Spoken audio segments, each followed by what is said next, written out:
बिहार में जाति जनगणना हो रहा था। कल हाईकोर्ट का फैसला आया है कि 3 जुलाई तक स्थगित कर दिया गया है। उसी सिलसिले से पटना हाईकोर्ट के सीनियर अधिवक्ता हैं शिवनंदन भारती जी, हम जानने के प्रयास करते हैं। सर, जाति जनगणना बिहार में क्यों रोका गया? देखिए, जाति जनगणना के बारे में जो कोर्ट में जो तर्क दिया गया वो बताया गया कि जनसंख्या और जाति आधारित गणना एक ही चीज़ है और जनसंख्या के संबंध में जो करने का जो शक्ति है केवल और केवल केंद्र सरकार को है।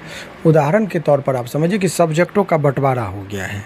कुछ बिंदु पर कानून बनाने की शक्ति केंद्र सरकार को है और कुछ सब्जेक्ट में बिंदु पर जो है स्वराज सरकार को दिया। यूनियन लिस्ट, स्टेट लिस्ट और कंकरेंट लिस्ट का जिक्र है।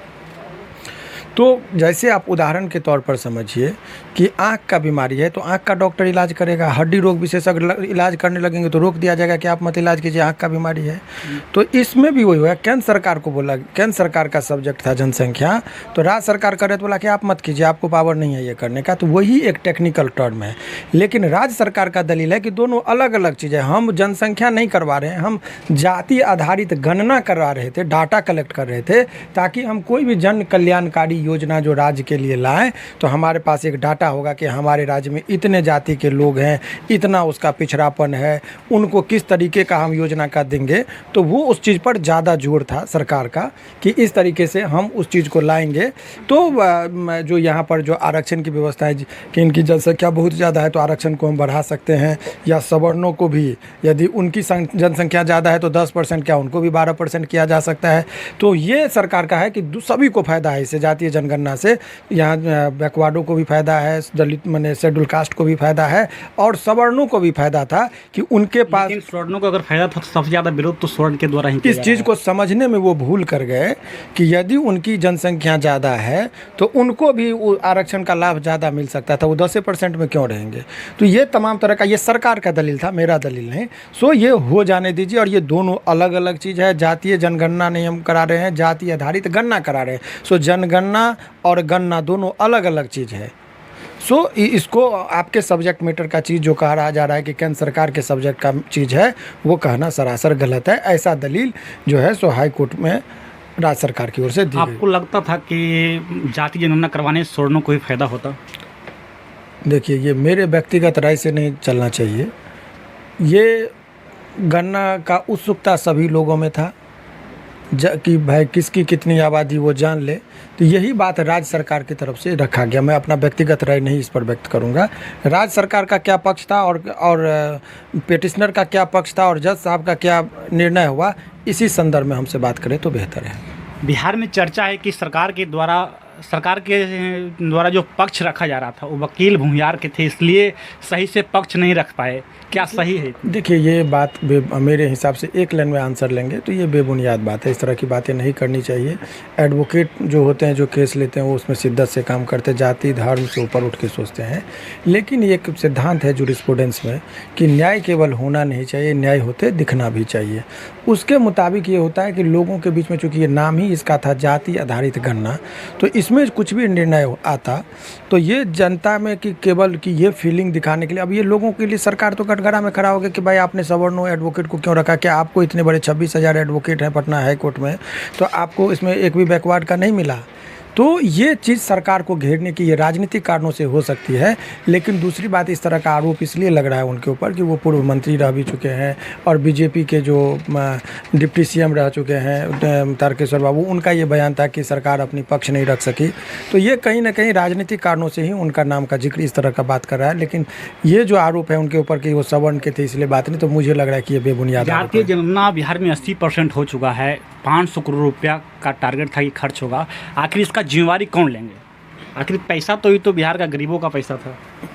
देखिए, ये कह देना कि ये पैसा का दुरुपयोग है, तो आपको बता दें कि जनसंख्या जब भी होता है केंद्र सरकार कराती है, अरबों खरबों रुपया खर्च होता है। तो ये तो 500 करोड़ का बात था। तो ये कह देना कि ये पैसा का तो नहीं, डाटा कलेक्शन करके योजना बनाने का था, तो ये पैसा का मिसयूज़ कह देना कि हो रहा है वो गलत बात है। वो राज्य सरकार का ऐसा तर्क है कि ये हम मिसयूज नहीं कर रहे हैं। उसके बाद हम बहुत सारा ऐसी योजना बनाते जो 500 करोड़ की जगह पे 5000 करोड़ का बेनिफिट राज्य सरकार को हो सकता है योजनाओं को बनाने में।